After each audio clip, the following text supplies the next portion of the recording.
Emerald podcast series. Research that makes a difference.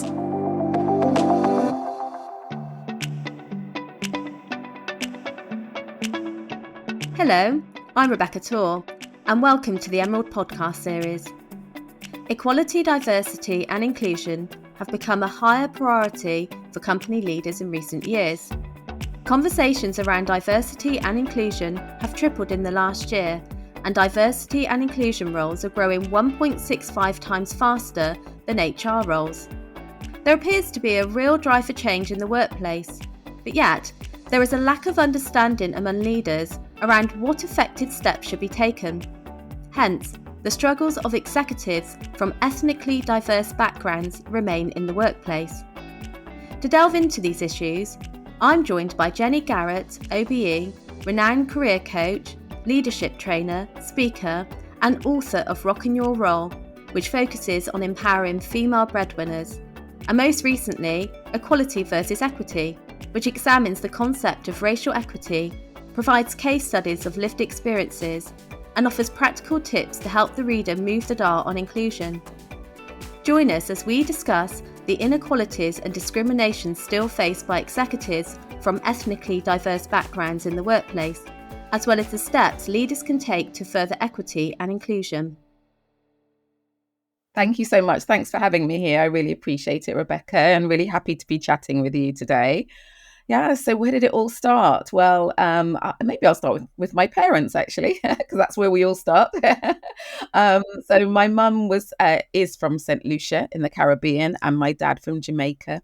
They both came here in their teen years. Their parents had come before them and then sent for them when they had enough money to do so. So I think that's an interesting start, because what that brings with you is that sense of maybe feeling like you don't quite belong and thinking that you must assimilate. And I know that my granddad on my mum's side definitely used to say, forget everything that you knew previously. Don't speak French Creole, because that's what they speak in St. Lucia. Speak English, ditch everything else. You've got to fit in.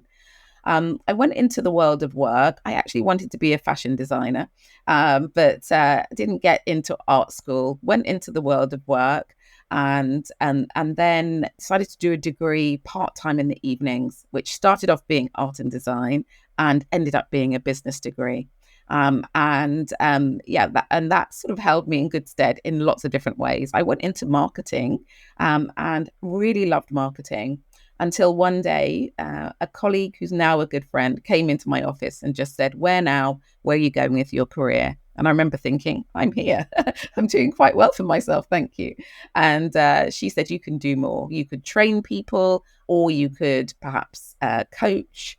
You could do more. I wasn't a confident public speaker at the time. I was the sort of public speaker whose knees would knock, whose words would get stuck in their throat, who'd forget what they had to say. That's the kind of public speaker I was. So that idea, when she said, start training people, I thought I'd never be able to do that. But she said, people come into your office, they come away motivated, they come away with actions. Perhaps you can go on a coaching program. And I worked for a business school, so I was in absolutely the right place to take advantage of all the training and development. I started on a coaching program, found it personally and professionally transformational, and realized coaching was the thing I wanted to do. But I felt very stuck. And so what I did was I got some coaching myself, and that coach helped me to go down to 4 days a week in my job, and on the 5th day think about how I could start to coach, find out if it was something I actually liked doing. And within a year of doing that, I had become freelance, and that is 18 years ago now. That's incredible. It's absolutely incredible to hear your story. And I think, gosh, how much you've achieved. And I suppose that brings me to the next question, because you obviously did go on, and like you said, that was 18 years ago, and you went on in 2006 to found your company as it is now, which is Jenny Garrett.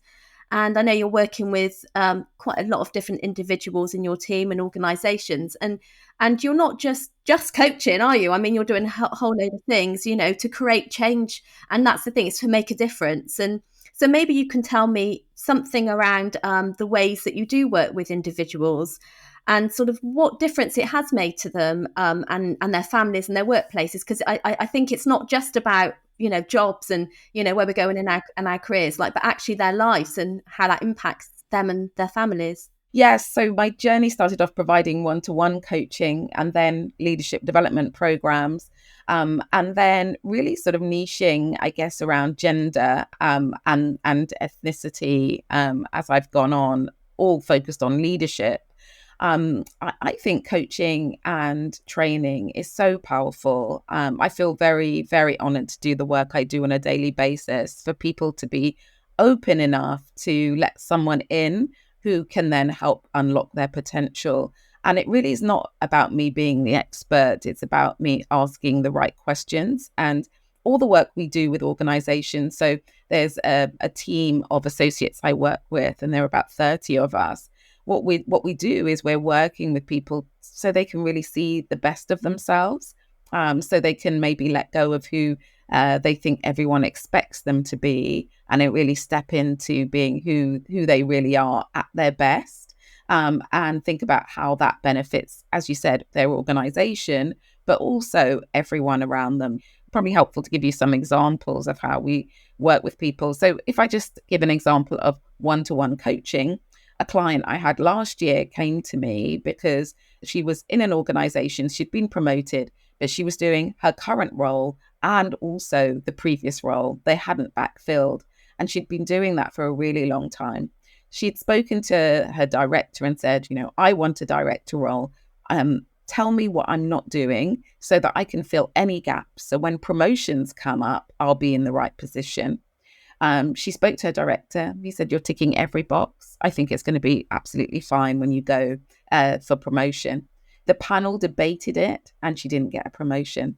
They said they weren't quite sure what she was doing because she was still doing the operational role and the strategic role. It had confused them. There was no credit for the fact that she was doing so much.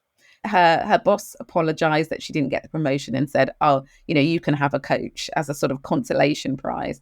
And I worked with her to try and get to the bottom of this. I helped her secure a sponsor, helped her think about how she can get sponsorship throughout the organization and move into the role that she deserved, because she was at the point of being so demotivated and demoralized that she was saying, I'll go to any role. I don't mind going backwards if I need to, just to get out of where I am, because this is so demoralizing for me. By the end of the coaching, she had a director role. And she had secured much more financial income as a result of it. And really interesting, when she told her line manager, I've got this role. Well, what can I do to keep you? I'll give you more money. I'll give you the staff that you've been waiting for over a year. I'm sure I can get you this role. And actually, I think, part of what happens sometimes is that line managers think, it'll be 3 people to replace you, so I better keep you where you are, rather than, actually letting you unlock your full potential. So that's one of my really happy success stories. And when she did get that promotion, they tried not to pay her the full amount. And one thing that was really good was my sort of insight into go and look at your gender and ethnicity pay gap data and talk to them through that lens. And she was able to get the financial recompense that she deserved. So that's a nice story about an individual. Organizationally, what we do is we work with organizations to understand where their glass ceiling is. So where do we look up and we don't see many women or many people from ethnically diverse backgrounds? At what level is that in your organization?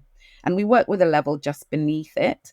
And what we do is we support the individuals, but also their line managers and senior sponsors. So we're really proud of what we call this triangle of development. We develop everyone in order to break through that glass ceiling. And so the participants on the program will learn more about leveraging their strengths and their uniqueness, about their brand, about networking, about communication.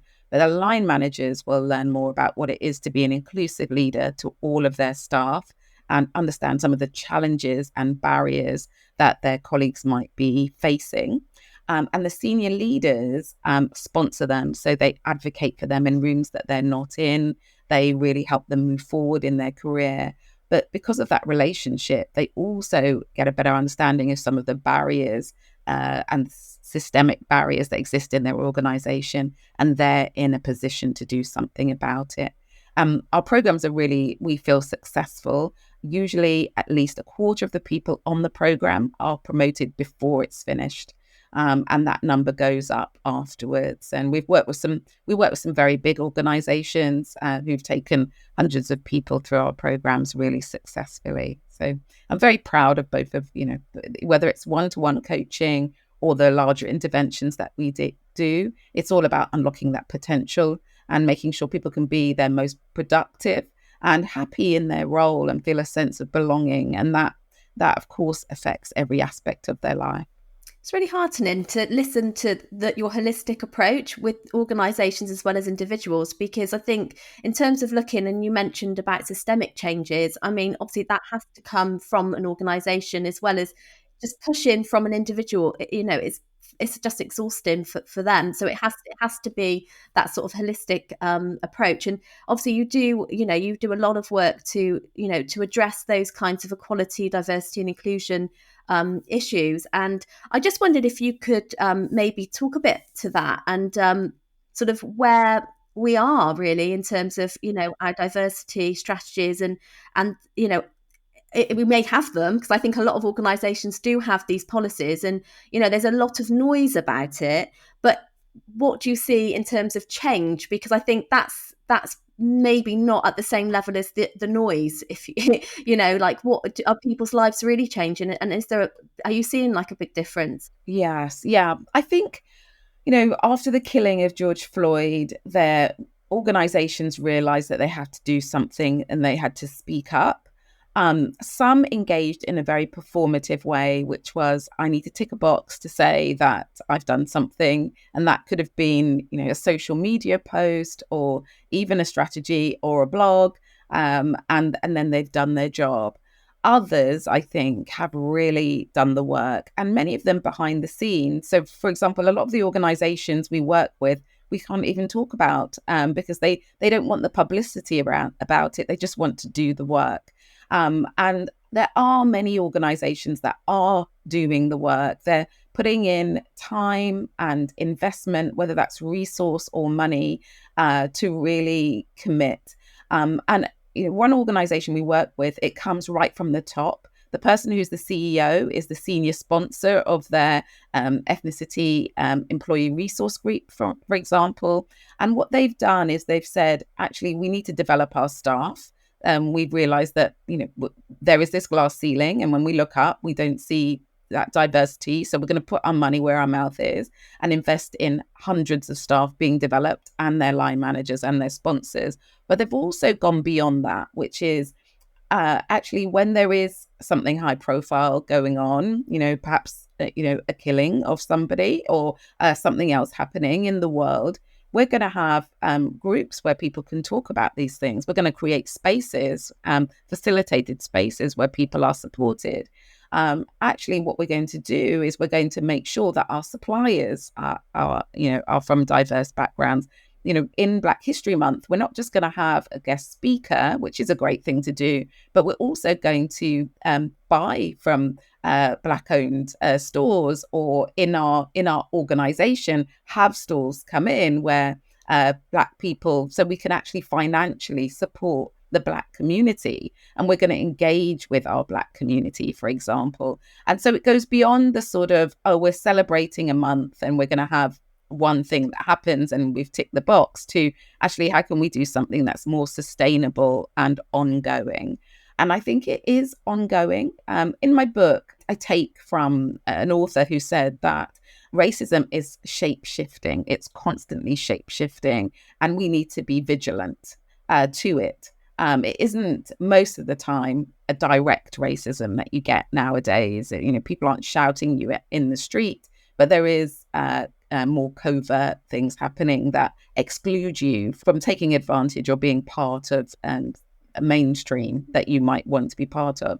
And I think being aware of that as an organization, you bring people in, you notice where the gaps are, and you notice it with regard to your recruitment, but your suppliers, and in many other ways. And some organizations are doing that work where they're really holistically from every perspective, always thinking about how they can embed diversity, equity, and inclusion in their work. And organizations that we've worked with for a long time, so for, say, 4 years, for example, I've seen that the managers who were coming on previously, appeared to be white managers. And the managers who are coming on now onto the program, 50% of them are, from ethnically diverse backgrounds, women, etc. There's so much more diversity. And then you can really see it happening. But you've got to do it over a period of time. You can't just do, a 2-hour session and, I've changed the world. Unfortunately, it's not like that. Yeah, it's really encouraging to hear that actually companies are sort of making a change that is actually part of their culture now. It's not an event, it's not an activity, it's just something, it's who they are, and it's their goal really is, and they're going to do everything they can to get there. And you did mention your book, and which is Equality versus Equity, and it's tackling issues of race in the workplace. And I think it'd be quite nice for people to know a bit more about that, like how it came about and sort of what it covers. If you could sort of just tell us something around that would be lovely. Well, I've got to thank Emerald, because I was delivering a talk and one of your editors was in the audience and said, "Oh gosh, that topic sounds really interesting." And I wrote a book proposal, which you wonderfully accepted, and the book was born. So thank you all at Emerald very, very much. It's all about the idea of equality versus equity. And I think it's a really important idea, because equality is not working for us. I talk about in the book this idea of a seesaw, that if one person's heavier on a seesaw and one person is lighter, even if you give them both exactly the same weight, you'd just be reinforcing the status quo. The heavy person would still be heavy and the lighter person would still be lighter. What we're trying to do with equity is we're trying to balance that seesaw. And that means that we give the person who's lighter a little bit more, so that we can balance it out. Now, that little bit more can be things like sponsorship, which I mentioned earlier, which is someone advocating for you who's really senior. It can be things like diverse panels, where actually when I go to a panel, at least one person on that panel is from my background. It could be woman, could be someone from an ethnically diverse background.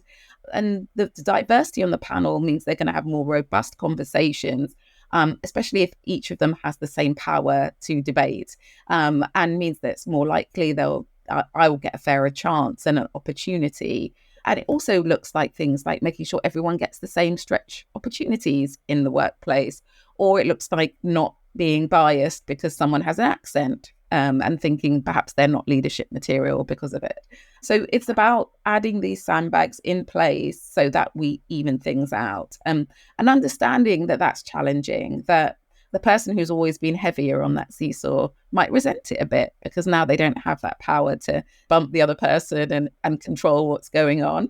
And also the person who now has the sandbags it might take them a little while to learn how to make the most of it, or they might not trust that they've got those sandbags, that they might think that they're going to be taken away.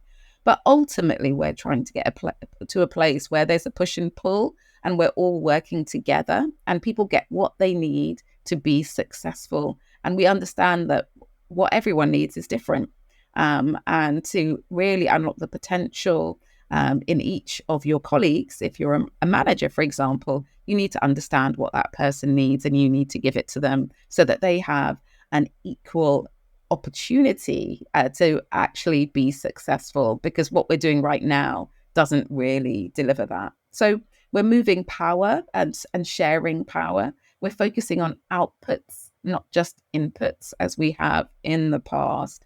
And we're really trying to appreciate difference rather than tolerate difference. It's sort of, what does this person bring? What can they add? Rather than how can I make them fit in, is what we're doing when we're thinking about equity. I think your book's really thought-provoking, and even the concept of what is equity. I think people really understand equality, but why isn't equality enough, you know? And I think just sort of unpicking that and understanding sort of like you've just explained, I think is really helpful. And what I particularly like about the book as well is how practical it is. So in one section, you share people's lived experiences of racism and discrimination, and then you sort of encourage the reader to reflect on the story, and then you ask them a series of questions, helping them, prompting them to do that. Yeah, maybe you can just sort of give a bit of an idea to our listeners on how you structured the book and sort of how the practical tasks and tips can support change. You know, if they just do this one, maybe they won't be able to do the coaching part of it, or the organisation part of it, but maybe just from, you know, someone wants to read the book and actually, you know, try to do this in their organisation. How could it help them? Yes, thank you so much. I am very practical. That's me. I'm always thinking about what's someone going to take away that's going to be useful for them. It's lovely to provoke thought, but actually, what can we actually do? And I wanted to start with my own lived experience because I wanted to start with actually what have I experienced in my life, and why this is really important to me. And so, you know, that's where I started. I recalled some instances even from childhood that I'd experienced, which probably are shocking to some people because I think that if you've never experienced any of these things, it can be amazing to think that people can shout at you in the street or exclude you at dinner, all of these different things in the last few decades, that this could still be going on, but it absolutely is. And I think people feel it's quite powerful, the first just introduction, to sort of ground the book. Then I talk about a little bit more about the history of race in the UK, and this idea of meritocracy. That idea that everyone says, yes, we want to give people roles, but we've got to make sure it's on merit, and challenging that idea. And I think we all need to challenge that idea. We've all had opportunities because someone knew someone, because of your network. Some people don't have the network.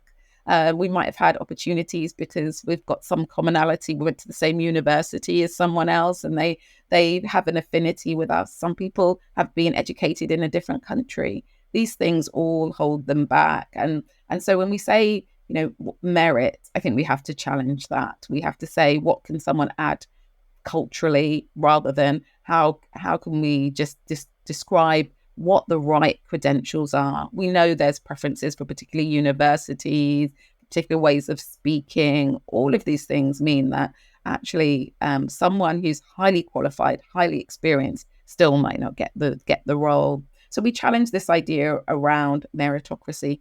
And then I provide tips. And I provide tips at every stage.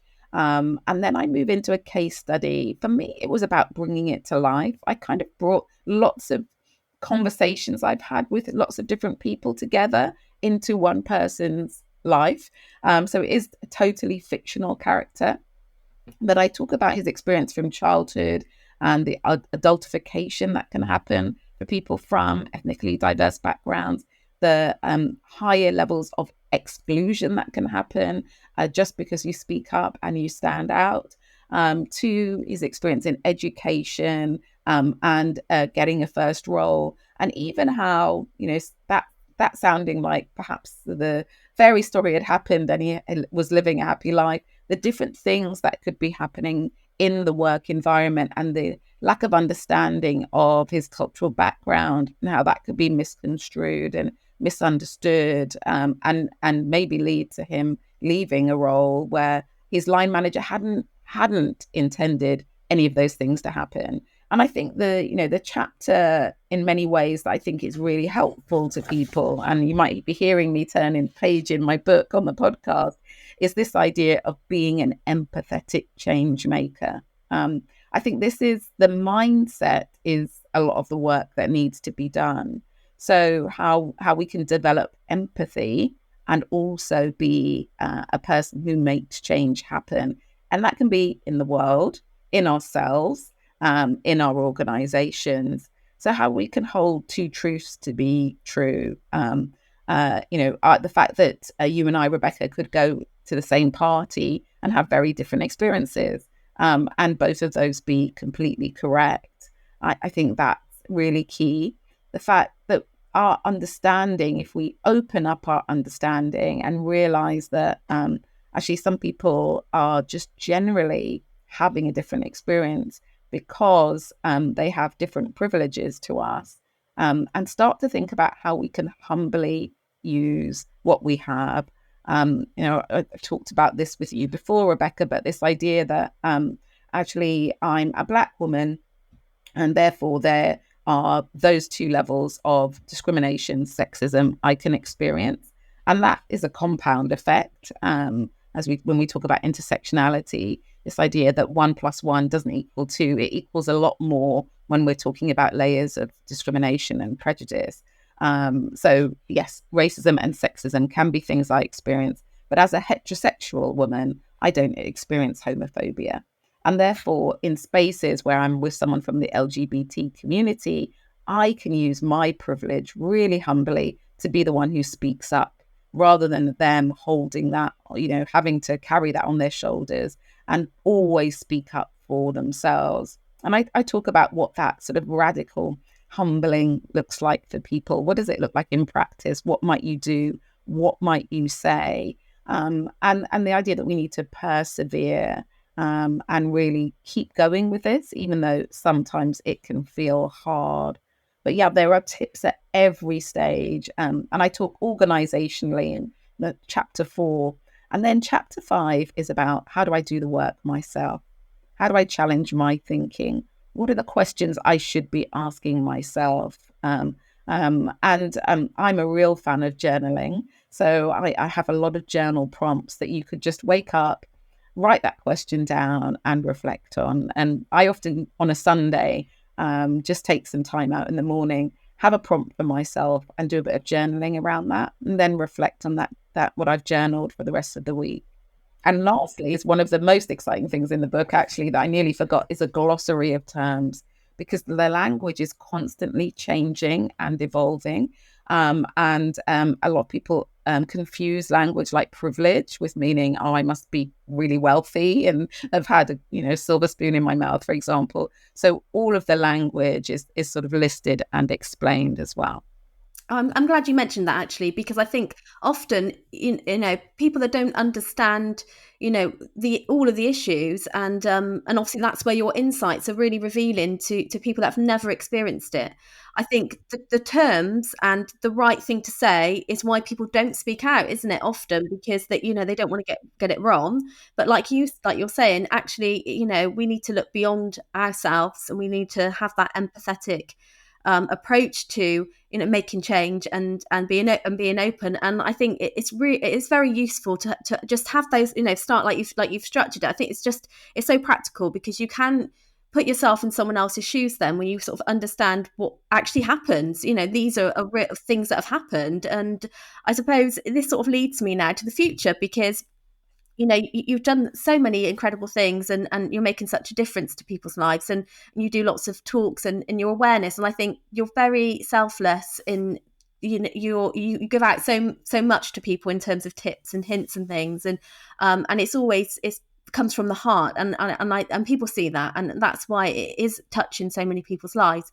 And I just wonder what you see next, really, for yourself, and maybe what needs, if there's one or two things we can take away from this talk, in terms of like, if we're leaders listening in, or if we're individuals listening in, what can we do, to make that change. So a bit about sort of what we can do, but also what's next for you, and is there going to be another book, maybe?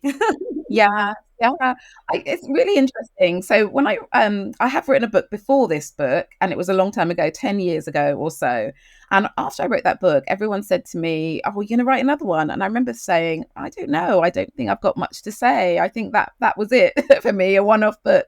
But actually, immediately when I could finish this book, I thought, "Oh, I could write another book tomorrow." So I think definitely I would like to write more around this topic. Anything that can help people. It might be more conversations, tips. So actually, how do I have conversations? Or it might be more about coaching and and diversity. I'm not sure. But yes, I've definitely got some ideas for writing more books. I think tips for individuals here. One of the things I always talk about is your trusted 10. If you wrote your closest people to you, your trusted 10, who are not your family, and then sort of look at who they are in terms of gender, ethnicity, religious belief, education, just think about all, ability, etc. Look at that. Often we surround ourselves, our trusted 10 are pretty similar to ourselves. And I would encourage everyone to just do that exercise and then think, who am I going to reach out to bring into my trusted 10? Of course, it takes time to build relationships, but we can have a lot of people that we know on the outskirts of our life. So I could say, yes, I know lots of people from this background and that background, but if they're not in my trusted 10, it's quite a superficial relationship quite often. And I think if we're really going to break barriers, we need to have more diversity in our trusted 10 people. And so that would be one thing that I'd encourage you to do. Just write down your trusted 10, notice the diversity within it or lack of diversity within it, and then go out of your way to get to know someone to bring in into your trusted 10. It will take time, but I think it will make a huge difference.